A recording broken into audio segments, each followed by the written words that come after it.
ஏதோ சும்மா வரணுன்றதுக்காக தயவு செஞ்சு செய்தி கேட்காது. ஊழியத்தை அசட்டை பண்றவங்க சபிக்கப்படுவாங்க. புரியுதுங்களா? யாரெல்லாம் அவரோட ஊழியத்தை அசட்டையா செய்யறாங்க அவங்க சபிக்கப்படுவாங்க. அப்ப இந்த மீட்டிங்க்கு வருது உங்களுக்கு ஒரு ஊழியம் தான். புரியுதுங்களா? நீங்க அசட்டையா இருந்துட்டீங்கன்னா நீங்க சபிக்கப்பட்டவர்கள். புரியுதுங்களா?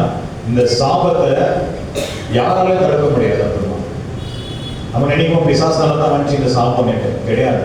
நம்ம பண்ண தப்புனால தான் வந்துச்சு சாபம். அவருக்கு கீழ்ப்படியாம போறதுனால, அவரோட வார்த்தைக்கு கீழ்ப்படியாம போறதுனால ஏதோ ஒரு சாபம் வந்துட்டுருக்கும், ஏதோ ஒரு நோய் வந்துட்டுருக்கும். அப்போ சொல்லுவான் பிசாசு வந்துச்சுப்பா, துரத்துப்பான்னு எப்படி துரத்துவாரு? நீ ஃபர்ஸ்ட் கீழ்ப்படிய பாருங்க வார்த்தைக்கு, அப்போ நான் விடுதலை கொடுக்குறேன். புரியுதுங்களா? ஸோ அடுத்த வார்த்தை தயவு செஞ்சு இங்க நிக்கிறவங்க யார் இருந்தாலும் சரி, அவங்க வார்த்தை கொடுத்தா கேளுங்க. புரியுதுங்களா? அதே போல நீங்க நடக்கணும். நடக்கிறதுக்கு ட்ரை பண்ணாலே நீங்க ஜெயிச்சிட்டீங்கன்னு அர்த்தம். புரியுதுங்களா? ஒரு வார்த்தை எக்ஸாம்பிளுக்கு ஐயா சொல்றாரு, நீங்க உண்மையே பேசுங்க, உண்மையே பேசுங்க. அப்பா நான் இன்னைக்கு உண்மையே பேச போறேன், நீங்க கூட துணையா நீங்க நினைச்சாலே நீங்க ஜெயிச்சிங்கன்னு அர்த்தம். அப்ப அவரே நடத்திடுவாரு. அவரு வார்த்தை கொடுக்கும், அந்த உண்மையை பேசுங்கன்னு சொல்லிட்டு வெளியே போனதும் நீங்க போய் ஸ்டார்ட் பண்ணிட்டீங்கன்னா ஒன்றும் முடியாது. அந்த ஆசீர்வாதம் உங்களுக்கு கிடைக்காது. ஸோ அதனால தான் நான் சொல்றேன். நான் சில விஷயத்தை மட்டும் நான் சொல்லி முடிச்சிடுறேன். முதல்ல ஒரு வசனத்தை நம்ம வாசிக்க போறோம். சிலுவை அன்பை பத்தி தான். சிலுவை அன்பை அநேக சபையில யாரும் பேச போறது. ஏன்னா சிலுவைன்றது ஒரு பாடு. கரெக்டா? சிலுவைன்றது ஒரு பாடு. அதை நம்ம சுமக்க நம்மளுக்கு கஷ்டமா இருக்குது. ஆனா இங்க வேதம் என்ன சொல்றதுன்னு பாத்தீங்கன்னா, 1 கொரிந்தியர் 1:18 நம்ம வாசிக்க கேட்போம். 1 கொரிந்தியர் 1:18 நம்ம வாசிக்க கேட்போம். சிலுவையை பற்றிய உபதேசம் கெட்டு போகிறவர்களுக்கு வைத்தியமாயிருக்கிறது. ரட்சிக்கப்படுகிற நமக்கோ அது தேவபலனாயிருக்கிறது. ஆமென். ஹல்லேலூயா.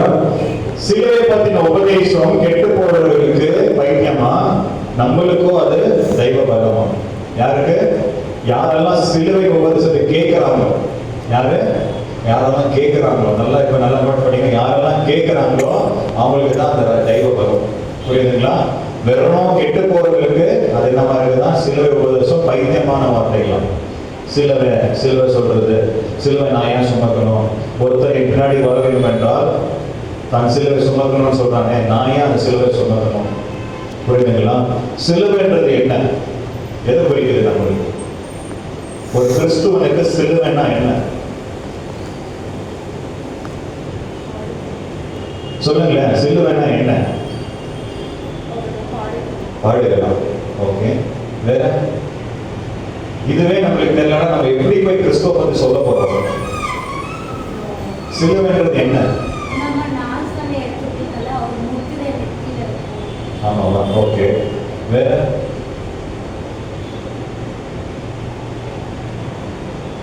சிலுவைன்றது கிறிஸ்துவோட அடையாளம். சிலுவைன்றது என்னது? கிறிஸ்துவோட அடையாளம். அது சிலுவைன்றது என்ன? அடையாளம். சிலுவைன்றது பாடுகள் கிடையாது, தேவனோட சித்தம். என்னது? தேவனுடைய சித்தம்.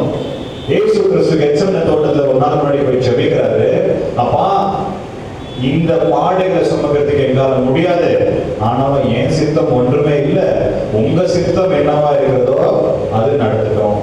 அப்போ தேவனுடைய சித்தம் என்ன? தேவனுடைய சித்தம் என்ன? சிலுவை. ஹல்லேலூயா. அப்போ தேவனுடைய சித்தம் தான் சிலுவை. அந்த சிலுவை தான் கிறிஸ்துவோட அடையாளம். புரியுதுங்களா? சிலுவைனா பாடுகள் கிடையாது.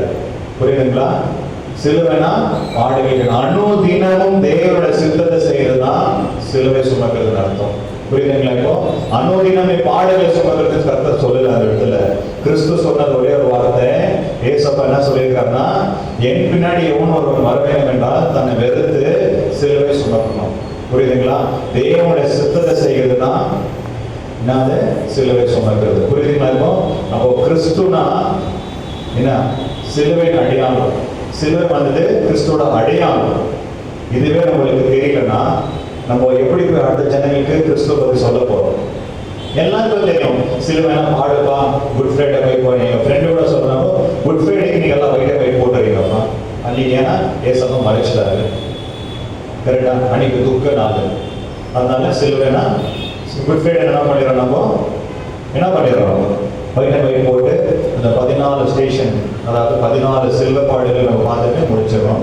இல்லைன்னா சர்ச்சுகளில் 7 வார்த்தைகளை பேசி முடிக்கிறோம். கரெக்டாங்களா? ஆனா வேதம் சொல்லுது அனுதினமும் சிலுவை சுமக்கணுமா. என்னது?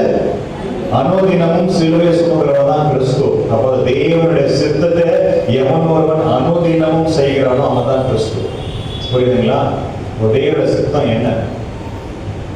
தேவனுடைய சித்தம் என்ன? 2 விஷயத்தை அவர் சொல்றாரு. ஒண்ணு, உண்மையான தேவனை என்ன பண்ணணும்? வணங்கணும்.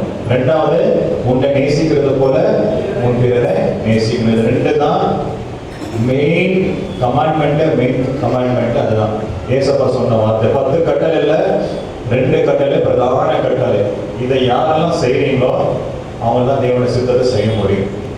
இதை நம்ம செய்ய முடியுமா? நம்மள செய்ய முடியுமா? உன்னை நேசிக்கிறது போல இன்னொரு நேசிக்க முடியுமா? கண்டிப்பா முடியாது. அதுதான் ரொம்ப ஈஸியா சொல்லிட்டு போயிட்டாரு. என்ன, நான் நேசிக்கிறது போல இன்னொரு நேசிக்க முடியுமா? கண்டிப்பா முடியாது. அதனாலதான் சொல்றாரு அனுதினமும் சிலுவையை சுமக்கணும். பாருங்க, அனுதினமும் என்ன பண்ணணும்? சிலுவையை சுமக்கணும். பாடுகள் கிடையாது. புரியுதுங்களா? எவ்வளவு பேர் இன்னைக்கு பிரியாணி சாப்பிட்டீங்க? நேற்று எவ்வளவு பேர் பிரியாணி சாப்பிட்டீங்க? எவ்வளவு பேர் இன்னைக்கு 2 வேளை சாப்பாடு சாப்பிட்டீங்க? தூக்கு பரவாயில்ல, 2 வேளை சாப்பிடுறோம். சாப்பிட்டீங்களா?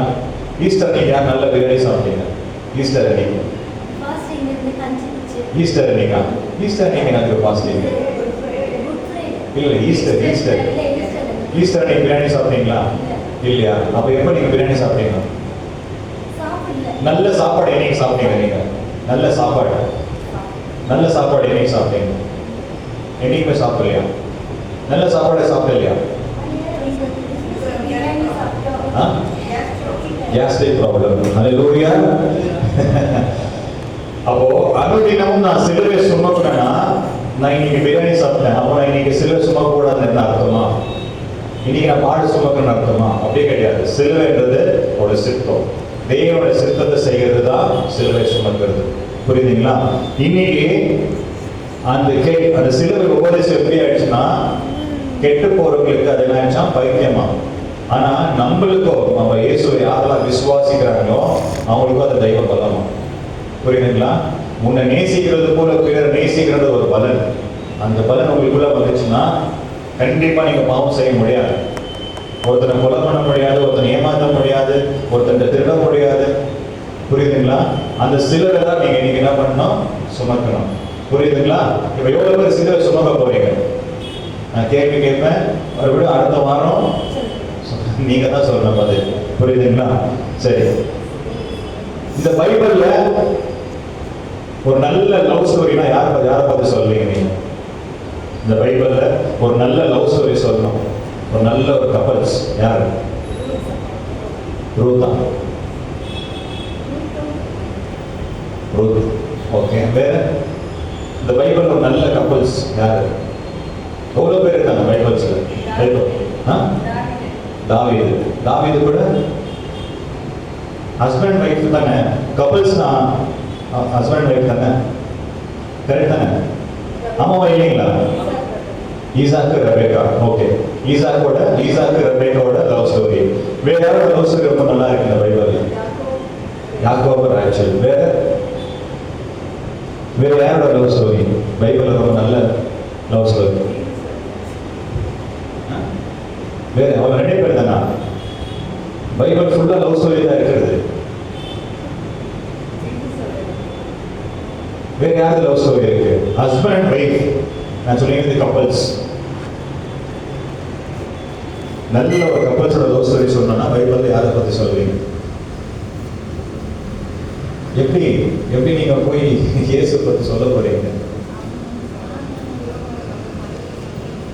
அப்ரஹாம் சாரா இருக்காங்களா?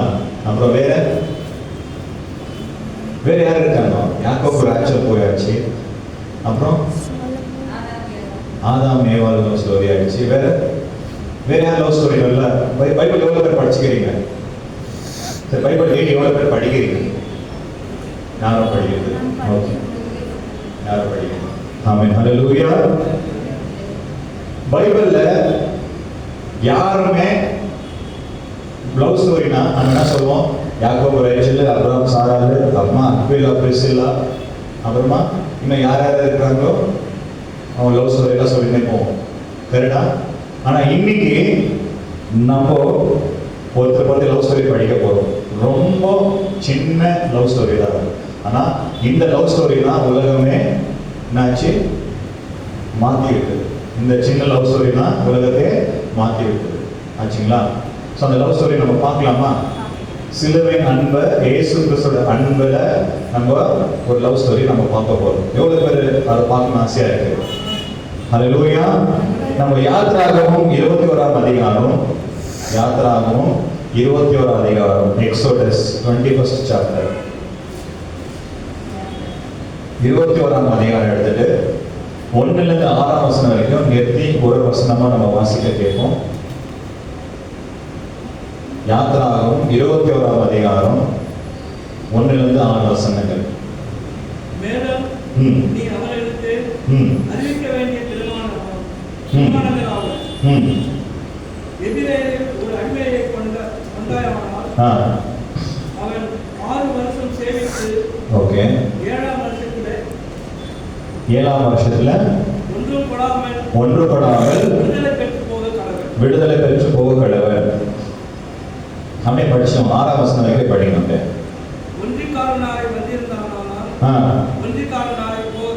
ஒருத்தனா வந்தா ஒருத்தனா போகணும்.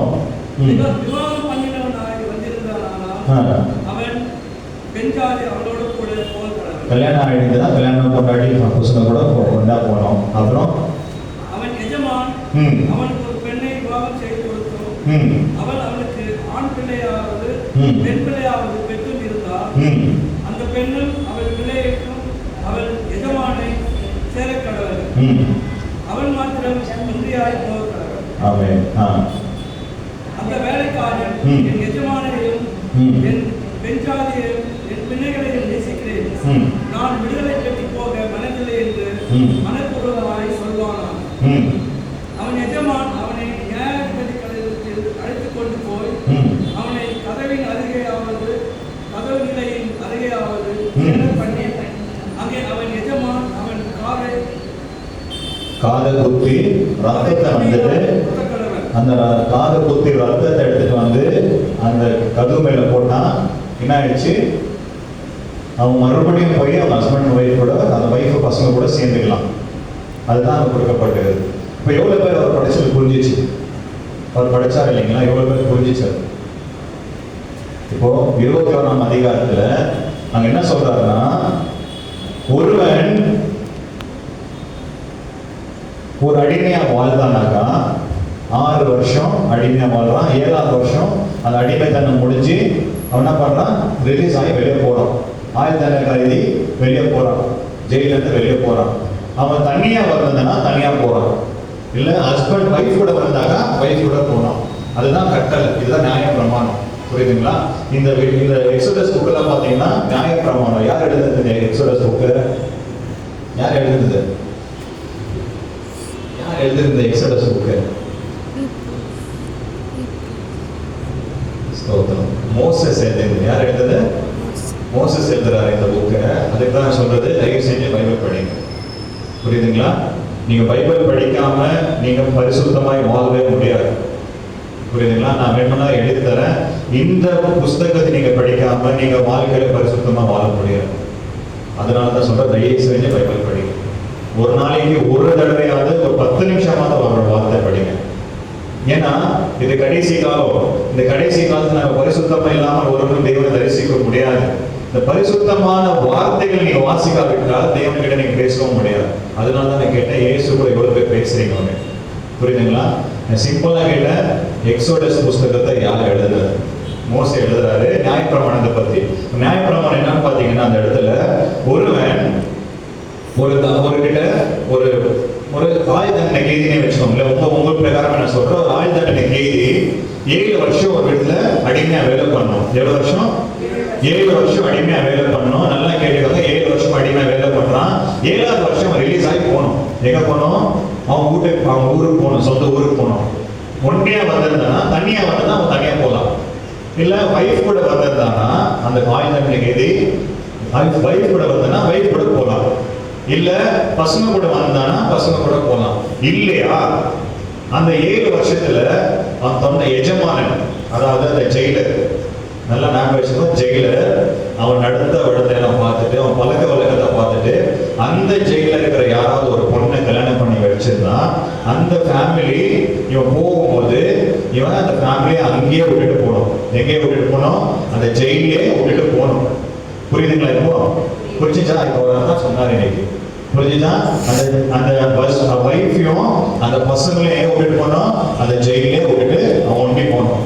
இப்போ அவனுக்கு இன்கேஸ் இல்ல நான் என் வைஃப் கூடவே இருக்கிறேன், என் பசங்க கூடவே நான் இருக்கிறேன்னாக்கா அவனுக்கு ஒரு ரூல்ஸ், அவனுக்கு என்ன கண்டிஷன்ஸ் போடுறாரு அந்த ஜெயிலர். என்ன கண்டிஷன்னாக்கா, சரிப்பா நீங்க வைஃப் மேல உள்ள பாசம், பசங்க மேல உள்ள பாசம் இருந்தா இந்த காது இருக்குல்ல, இந்த இந்த காது குத்தி அந்த ஒரு ரத்தத்தை அந்த ஜெயிலரோட வாசல் மேல நீ தெளிச்சுட்டு நீ உள்ள போய் மறுபடியும் வைஃப் கூட பசங்க கூட இருக்கலாம். இது கண்டிஷன். புரியுதுங்களா? புரிஞ்சிச்சா? இப்போ இதுதான் அவர் படிச்சது. கரெக்ட் இல்லைங்களா? வந்து புரிஞ்சிச்சா? இப்போ இது வரைக்கும் புரிஞ்சிச்சா? எவ்வளவு பேர் புரிஞ்சிச்சு இது வரைக்கும்? புரிஞ்சிச்சு இல்லைங்களா? இப்போ அந்த விடுதலை ஆகிற கைதி யாரு? அந்த விடுதலை ஆகிற கைதி 7 வருஷம் நான் என் வைஃப் கூடவே இருந்துட்டேன், போதும்பா, நான் வெளியே போய் சந்தோஷமா சுதந்திரமா வாழ்றதுக்கு அவருக்கு ஆப்ஷன் இருக்கு. யாருக்கு? அந்த விடுதலை ஆகிற கைதிக்கு. ஆனா அந்த கைதி என்ன பண்றாருன்னா 2 ஆப்ஷன் இருக்கு. ஒண்ணு, நீ வெளியே போய் சுதந்திரமா வாழனா நீ போலாம், ஏன்னா ரிலீஸ் ஆகிட்ட.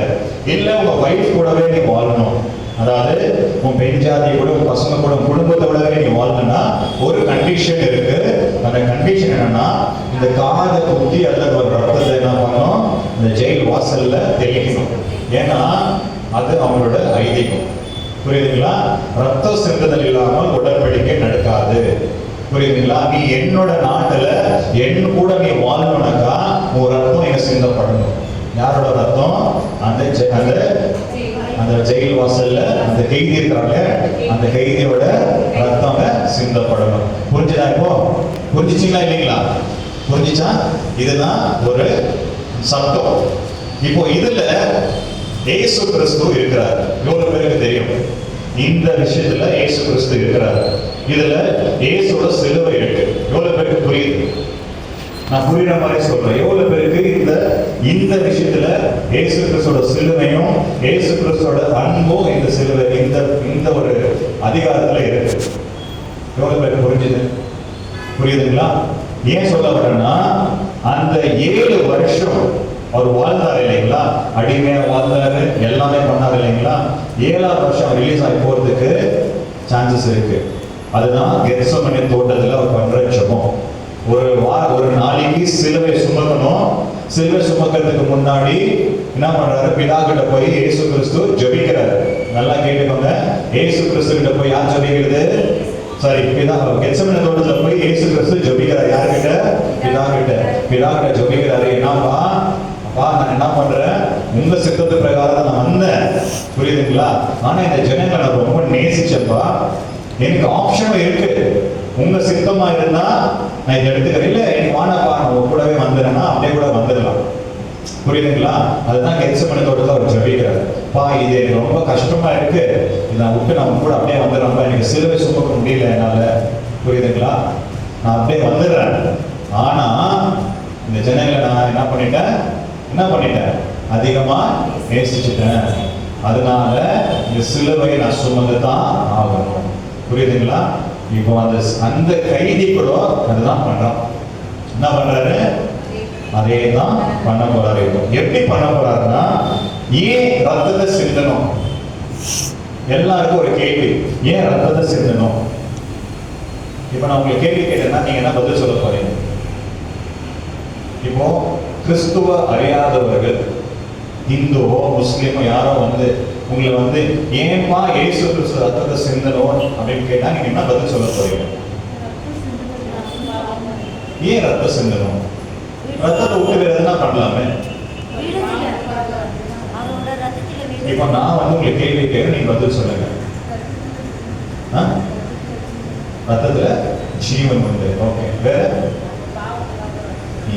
சரி, ரத்தத்துல ஜீவன் உண்டு எப்படி நீங்க புரிய வைக்கிறீங்க? எப்படி புரிய வைக்கிறீங்க? இப்போ ஒரு மனுஷனுக்கு நீங்க புரிய வைக்கணும்னு எப்படி புரிய வைக்கிறீங்க? சயின்ஸ் பிரகாரம் ஒரு ஹார்ட் எடுத்தா 1 hour நீங்க ஜீவிக்கலாம். புரியுதுங்களா? ஒரு கிட்னி எடுத்தா நீங்க ஜீவிக்க முடியும். உங்க உடல்ல இருக்கிற எல்லா உறுப்புகளும் எடுத்தாலும் நீங்க ஜீவிக்க முடியும், சான்சஸ் இருக்கு. ஆனா உங்க உடல்ல ரத்தம் இல்லைன்னா நீங்க ஜீவிக்க முடியாது. என்ன இல்லைன்னா? ரத்தம் இல்லைன்னா நீங்க ஜீவிக்க முடியாது. புரியுதுங்களா? உங்க உடல்ல எவ்வளவு லிட்டர் ரத்தம் இருக்கு தெரியாதா? தெரியாதா? ஹல்லேலூயா. பெண்கள், ஆண்களை விட பெண்களுக்கு தான் அதிகமான ரத்தம். புரியுதுங்களா? 6 லிட்டர் ரத்தம் யாருக்கிட்ட இருக்கு? யாருக்கிட்ட இருக்கு? பெண்கள் கிட்ட இருக்கு. 5 லிட்டர் ரத்தம் தான் ஆண்கள்கிட்ட இருக்கு. அப்போ யாருக்கு அதிகமான ரத்தம் இருக்கு? பெண்கள்கிட்ட தான் ரத்தம் அதிகமா இருக்கு. அதனாலதான் பெண்களுக்கு கோபம் ஜாஸ்தி வருது, பெண்களுக்கு பொறுப்பு ஜாஸ்தி வருது. புரியுதுங்களா? ஸோ அதை நான் எனக்கு சொல்ல வரேன்னா, ஜஸ்ட் ஒரு ஜோக்கு தான்.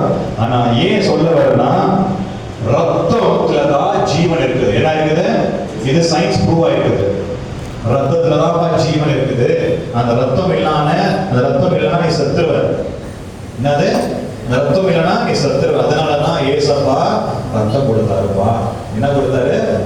ரத்தத்தை கொடுத்தாரு. அவர் வந்து ராஜாவா வந்து நீங்க உங்களை எல்லாருமே நாசமாகி போயிட்டு இருக்கலாம், பாவத்தை விட்டு எல்லாரும் சாவடிச்சிருக்கலாம். ஆனா அவர் சாபத்துக்கே வந்து பிழைச்சவர். அவர் தான் கர்த்தராக இயேசு கிறிஸ்து. இதை நீங்க சொல்லாம நீங்க என்ன பண்ண முடியாது? ஒரு அந்நிய மனுஷனை நீ வந்து ரட்சிக்க வைக்க முடியாது. கிறிஸ்து அன்பை வெளிப்படுத்த முடியாது. புரியுதுங்களா? கிறிஸ்து அன்புன்றது வெறும் நீ வாயில சொல்றது கிடையாது. அவரை பத்தி சொல்றது, அவரை பத்தி நடத்தல. எதுல இருக்குது? நடத்தல. நீங்க அவரை போல நடந்தா மட்டும்தான் அது நடக்க முடியும். புரியுதுங்களா? அதுதான் சொல்றாரு, அனுதினமும் சிலுவை சுமக்கணும். சிலுவைன்றது பாடுகள் கிடையாது, அவருடைய அன்பு. புரியுதுங்களா? சிலுவைன்றது என்ன? ஒரு அன்பு குறிக்குது. ஏன்னா அவர் அன்பாகவே இருக்கிறார். புரியுதுங்களா? வேதம் சொல்லுது அவர் அன்பாகவே இருக்கிறார். ஹல்லேலூயா. அந்த வசனத்தை நம்ம வாசிக்க கேட்போம். லேவியராகமம் 17ஆம் அதிகாரம் 1ஆம் வசனத்தை 11ஆம் வசனத்தை நம்ம வாசிக்க கேட்போம். Leviticus 17th chapter 11th verse. ஏன் ரத்தத்தை சிந்தணும்? அவர் மாம்சத்தின் உயிர் ரத்தத்தில் இருக்கிறது. எதுல இருக்குதா? அந்த வார்த்தையை மறுபடியும் ரிப்பீட் பண்ணுங்க. மாம்சத்தின் உயிர் எதுல இருக்குது? ரத்தத்தில் இருக்கிறது. இது நான் சொல்லல, யார் சொல்றது? கர்த்தர் சொல்றார், பைபிள்ல இருக்குது. மாம்சத்தின் உயிர் எங்க இருக்கு? படிங்க. நான் அதை உங்களுக்கு பலிபீடத்தின் மேல் உங்கள் ஆத்துமாக்களுக்காக பாவ நிவர்த்தி செய்யும்படிக்கு கட்டளையிட்டேன். ஆத்மாவுக்காக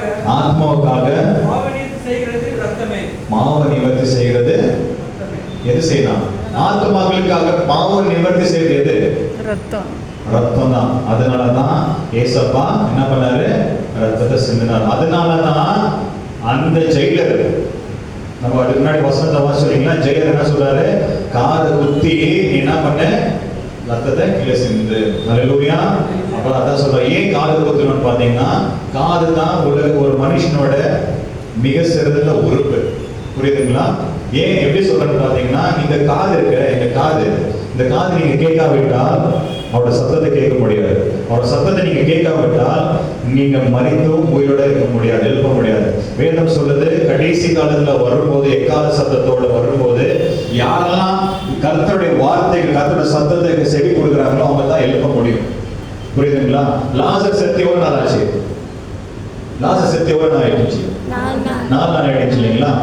4 நாள் வரைக்கும் எவ்வளவு சத்தம் போயிருக்கும் லாசரோட கல்லறைக்கு. எவ்வளவு சத்தம் போயிருக்கும், எவ்வளவு பேர் பேசியிருப்பாங்க, எவ்வளவு பேர் அழுதுருப்பாங்க. ஏன் லாசர் எழுதல? ஏசப்பாவோட சத்தம் கேட்டது. யாரோட சத்தம் கேட்டது? ஏசப்பாவோட சத்தம் அவன காதுல கேட்டதுனாலதான் அவன் ஏஞ்சி வெளியே வந்தான். ஹல்லேலூயா. அப்போ நீ உயிரோட மறுபடியும் எழுந்து வரணும்னா அவரோட சத்தம் செவியில கேட்கணும். புரியுதுங்களா? அதுக்கு தான் சொல்றாரு, காது உள்ளவன் கேட்க கேடுவான். அப்போ யாரோட சத்தம், யாருக்கெல்லாம் அவரோட சத்தம் கேட்குதோ அவங்க மட்டும் தான் நித்திய ஜீவன் அவரோட வாழ முடியும். புரியுதுங்களா? அதுக்கு தான் இந்த காதுக்கு அவ்வளோ ஒரு வலிமை. புரியுதுங்களா?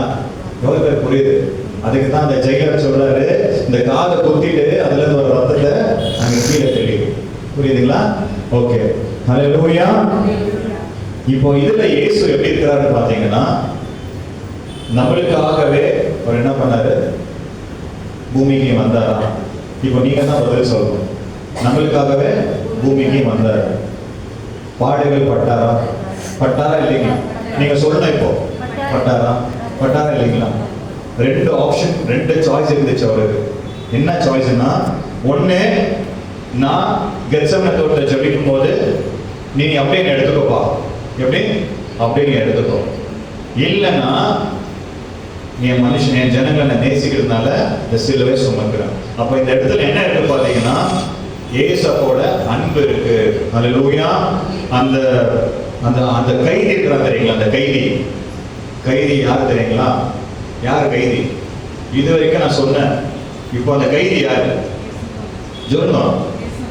ஏசப்பா தான் அந்த கைதி. யாரு? ஏசப்பா தான் அந்த கைதி. புரியுதுங்களா? அந்த கைதிக்கு என்ன ஆப்ஷன் இருந்துச்சு? கொண்டாட்டியும் வேண்டாம், பிள்ளைங்களும் வேண்டாம், வெளியே போறதுக்கு ஆப்ஷன் இருந்துச்சு. ஆனா தன் மனவாட்டிய மறுபடியும் சந்திக்கிறதுக்காக, யார? தன் மனவாட்டியை மறுபடியும் சந்திக்கிறதுக்காக என்ன பண்ணார் அவரு? வெளியே போய் நியாயாதிபதி முன்னாடி நின்று ரத்தத்தை சிந்தி மறுபடியும் தன் மனவாட்டி கிட்ட சேர்ந்துக்கினார். ஹல்லேலூயா. அப்ப மனவாட்டி யாரு? மனவாட்டி யாரு? வைஃப் யாரு? சொல்லுங்களேன். இந்த வார்த்தை நீங்க ஏன் சொல்ல வரனாக்கா, நீங்க இதை பற்றி புரிஞ்சுக்கிட்டீங்கன்னா நீங்க ஏசப்போட அன்பு புரிஞ்சுக்கிட்டீங்க. புரியுதுங்களா? அப்ப மனவாட்டி யாரு? அந்த ஜெயிலர், அந்த கைதி யாரு? அந்த ஜெயிலர் யாரு? இந்த ஜெயிலர் தான் பிதா. புரியுதுங்களா? அவருக்கு ஒரு ஆப்ஷன் கொடுக்கிறாரு, நீ மறுபடியும் சேர்ந்துக்கலாம்ப்பா எங்க மனவாட்டி அப்பமா. இப்ப என்ன பண்றாரு? அந்த ஜெயிலர், அந்த கைதி என்ன பண்றாரு? வெளியே போயாச்சு. எங்க போயாச்சு? ரிலீஸ் ஆகி வெளியே போயாச்சு. இங்க அவங்க வைஃபும் அவங்க பசங்களும் பயந்து உட்காந்து இருக்காங்க. அப்பா வரலையே. என்ன ஆயிடுச்சு?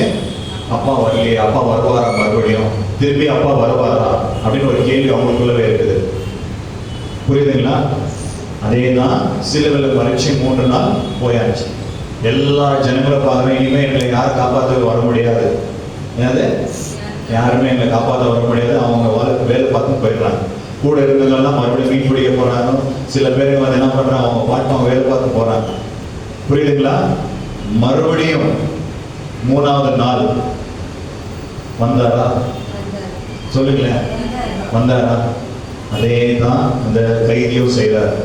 நான் வெளியே போயிட்டேன், எனக்கு ஆப்ஷன் இருக்கு, நான் மறுபடியும் உள்ள வரேன். அப்போ ஓடி வந்து அந்த அவங்க ஒய்ஃப் கேட்குறாங்க அவங்க ஹஸ்பண்டை பார்த்து, ஏன்பா நீங்க மறுபடியும் வந்துட்டீங்க, என் மேல அவ்வளோ அன்பா அப்படின்னு கேட்கும்போது, ஆமாம்மா அவங்க மேல எனக்கு ரொம்ப அன்பு, இதோ என் காயத்தை பாரு. என்னது? என் காயத்தை பாருன்னு காட்டுறாரு. யாரு? அந்த கைதி அவங்க ஒய்ஃப்காக, ஒய்ஃப் கிட்ட காட்டுறாரு, பசங்கள்கிட்ட காட்டுறாரு. அதே தான் இயேசு கிறிஸ்து நம்மளை பார்த்து காட்டுறாரு.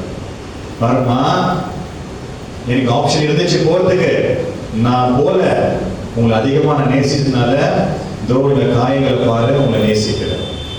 புரியுதுங்களா? எவ்வளவு பேர் புரியுது நான் சொல்றது? மனவாட்டிய மறுபடியும் சந்திக்க மணவாளன் காயங்களை சுமந்தார். மனவாட்டியே, அதாவது மனவாட்டின்னு என்ன சொல்றது? வைஃப், மனைவிய மறுபடியும் சந்திக்கிறதுக்காகவே இந்த காயங்களை ஏற்றுக்கொண்டார். ஹல்லேலூயா. அப்போ சொல்லுங்க, இந்த முள்முடி யாருக்காக? யாருக்காக? நம்மளுக்காக கிடையாது, எனக்காக சொல்லணும். மணவாளன் ஒருத்தர் தான், மணவாட்டி ஒருத்தி தான். புரியுதுங்களா? அப்போ நீங்க சொல்லும் போது நமக்காக சொல்லக்கூடாது. நமக்காகனா அப்படி கிடையாது.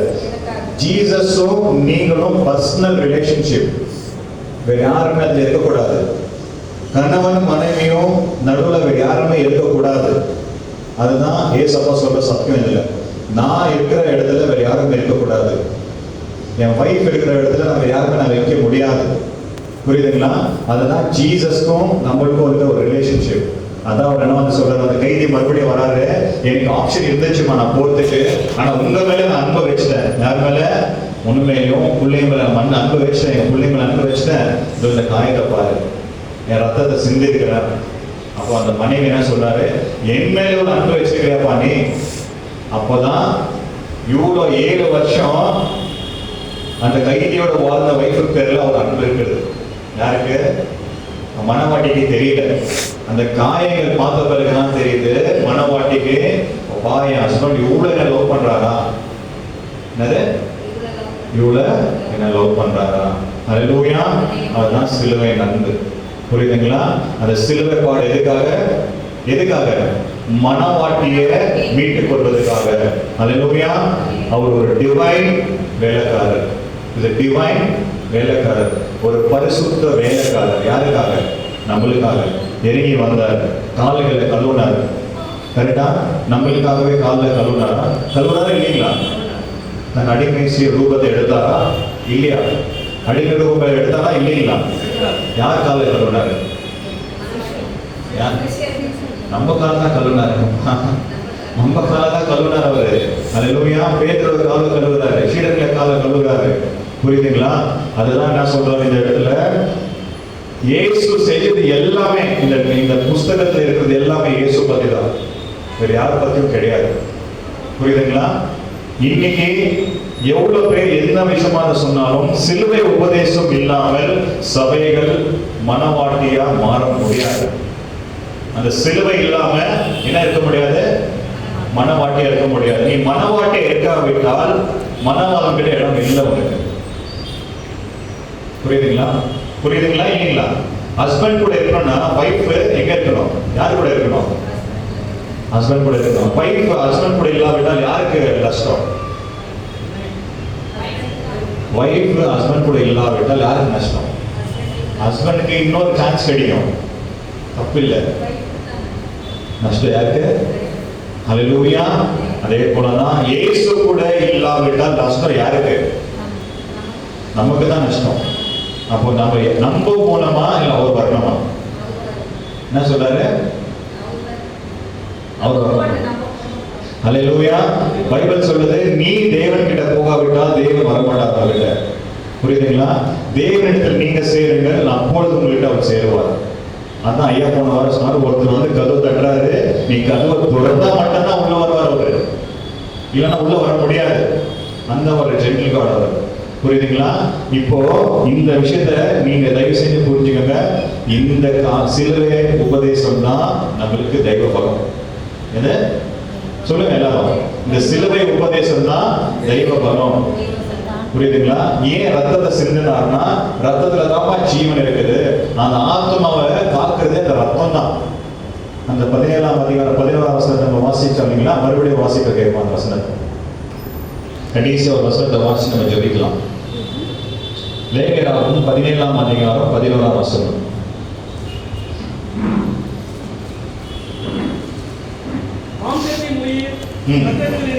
மாம்சத்தின் உயிர் ரத்தத்தில் இருக்குது. நான் உங்களுக்கு பலிபீடத்தின் மேல் உங்கள் ஆத்மாக்களுக்காக. யார் ஆத்மாக்களுக்காக? நம்முடைய ஆத்மாக்களுக்காக பலிபீடத்தின் மேல் யார் ரத்தம் இருக்குது? யார் ரத்தம் இருக்கு? இயேசுவின் ரத்தம் என்ற உடன்படிக்கை உங்களுக்குள்ள இல்லாவிட்டால் உங்களுக்கு கூட பங்கு இல்லை அவருக்கு. அடுத்தது பாவ நிவர்த்தி செய்யும்படிக்கு கட்டளையிட்டேன். ஆத்மாவுக்காக பாவ நிவர்த்தி செய்வது ரத்தமே. ஆத்மாக்களுக்காக. யாருக்காக? சரீரத்துக்காக இல்ல, ஆத்மாக்களுக்காக பாவ நிவர்த்தி செய்வது ரத்தமே. அந்த ஆட்டுக்குட்டியானவர் ரத்தம் தான் நம்மள பாவத்திலிருந்து மீட்டு கொண்டது. அல்லேலூயா. அந்த கைதியை நீங்க நல்லா ஞாபகம் வச்சுங்க. யாரு? அந்த ஜெயில் கைதியை நல்லா ஞாபகம் வச்சுங்க. அந்த ஜெயில் கைதி மறுபடியும் வந்ததுனாலதான் அந்த குடும்பம் மீட்கப்பட்டது. புரியுதுங்களா? அவரு போனா தனியா போயிட்டு சந்தோஷமா வெளியே எடுத்திருக்கலாம் அந்த கைதி. ஆனா அந்த வைஃபோட பசங்களோட நிலைமை என்ன இருக்கும்? அவன் அனாதையா இருப்பாங்கல்ல. கரெக்டான? கைவிடப்பட்டவர்களா இருப்பாங்கல்ல. கரெக்டா? அதனாலதான் நான் சொல்ற கர்த்தர், நான் உங்களை அனாதையா விட மாட்டேன்ப்பா, நான் மறுபடியும் உங்கள்கிட்ட வந்திருக்கிறேன். என்னது? நான் மறுபடியும் உங்கள்கிட்ட வந்திருக்கிறேன். பாருங்க, என் கரங்களை பாருங்க, என் கால்களை பாருங்க, என் கைகளை பாருங்கன்னுட்டு காயங்கள் காட்டுறாங்க. அல்லேலூயா. இதுதான் சிலுவையின் அன்பு. புரியுதுங்களா? சிலுவைன்றது கிறிஸ்துவின் அடையாளம். தயவு செஞ்சு சிலுவை பத்தி நீங்க தெரிஞ்சுக்கணும். சிலுவை பத்தி தெரியாவிட்டால் நம்ம கிறிஸ்துவனே கிடையாது. ஏன் சிலுவை பத்தி தெரியணும்னு ஆசைப்படுறீங்கன்னா, கடைசி வசனத்தை நம்ம வாசிக்கலாம். கலாத்தியர் 3:13-14 வசனத்தை நம்ம வாசிச்சு ஜெபிக்கலாம். கலாத்தியர் 3:13-14 வசனம்.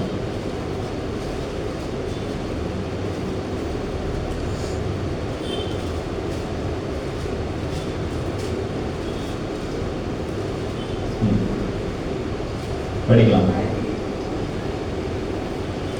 கலாத்தியர் 3:13-14 வசனம்.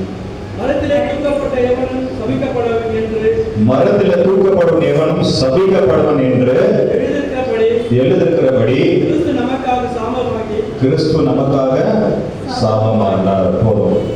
மரத்தால் தூக்கப்பட்ட எவனும் சபிக்கப்பட்டவன். எது? மரத்தால் தூக்கப்பட்டவன் எவனும் சபிக்கப்பட்டவன். அந்த காலத்துல மரத்தை தூக்கத்தான், மரத்தை வச்சுதான் எல்லாரும் என்ன பண்ண, மரண தண்டனை கொடுப்பாங்க. அதே போலதான் இன்னைக்கு நம்ம மறைச்சாம எந்த ஒரு கட்டளை கொண்டு போறாங்க. ஐரன் கட்டளையா, இரும்பு பாக்ஸ் எடுத்துட்டு போறாங்க. அதுல எதுல எடுத்துட்டு போறாங்க? எதுல எடுத்துட்டு போறாங்க சொல்லுங்க.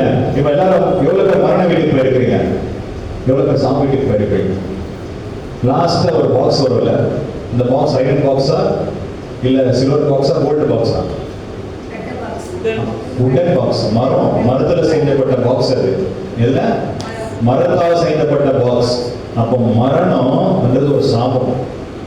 அந்த காலகட்டத்துல மரத்துல செய்தது எல்லாமே சாபம் தான். அந்த மரத்தை தான் இயேசுக்கு வச்சாங்க. ஆச்சுங்களா? அந்த மரணத்தை ஜெயிச்சு அதே மரம் அந்த மரத்தால் தூக்கப்பட்ட எவனும் சபிக்கப்பட்டவன்னு சொல்லிருந்தால அந்த மரத்தை என்ன பண்ண நம்மளுக்கு அடையாளமா மாத்தி கொடுத்துட்டாரு. புரியுதுங்களா? அவர் நம்மள சாபத்தை சுமந்ததுனாலதான் நம்மளுக்கு சாபம் இல்லைங்க. அந்த சிலுவையை நீங்க நோக்கி பார்க்கும்போது, அந்த சிலுவை நீங்க பார்க்கும்போது உங்களுக்கு சாபம் கிடையாது, பாவங்கள் கிடையாது. புரியுதுங்களா? அவர் ரத்தத்தினால நீங்க கழுவப்படுறதுனால ஆத்மகளுக்கு பாவ மன்னிப்பு உண்டு, பைபிள் சொல்லுது. இதுதான் நீங்க என்ன பண்ணணும்னா அனுதினமும் சிலுவை சுமக்கணும். புரியுதுங்களா? எவ்வளவு பேருக்கு சிலுவை அன்பு புரிஞ்சுச்சா? இப்ப ஜெயில் கைதி யாரு? ஜெயில் கைதி யாரு? பிதாவா? அல்லேலூயா. இவ்வளவு நேரம் சொல்லிடுவோம் ஜெயில் கைதி யாருன்னா ஏசப்பா. அந்த வைஃபு பசங்க யாரு? நம்ம தான் இல்லைங்களா? இப்போ கைதிக்கு ஆப்ஷன் இருக்கு, வெளியே போய் சந்தோஷமா இருக்கலாம். ஆனா கைவிடப்பட்டவர்கள் வைஃபுக்கும் பசங்களுக்கும் ஆப்ஷன் இருக்கா? அடிமை தான் வாழணும். எப்படி? அடிமை தான் வாழணும். மறுபடியும் கைதி உள்ள வந்ததுனால தான் அந்த கைதிங்க சுதந்திரமா வாழ்ந்துட்டு இருக்கிறாங்க. புரியுதுங்களா? அப்போ இயேசு உங்களுக்குள்ள வந்தாதான் நீங்க சுதந்திரமா வாழ முடியும். எவ்வளவு பேர் இயேசு உள்ள வரணும்னு ஆசைப்படுறீங்க? அல்லேலூயா. என்னை விட்டு போயிட்டாருப்பா, நான் காத்திருக்கிறேன், அவர் உள்ள வரணும். புரியுதுங்களா? அந்த சிலுவை நீங்க பார்த்து தெரிஞ்சுக்கணும். அல்லேலூயா. எவ்வளவு பேர் புரிஞ்சுது? ஆமென். அல்லேலூயா. நம்ம கண்களை வேண்டி ஒரு நிமிஷம் நம்ம ஜெபம் செய்யலாம். மாயாங்களை கொடுத்துடலாம்.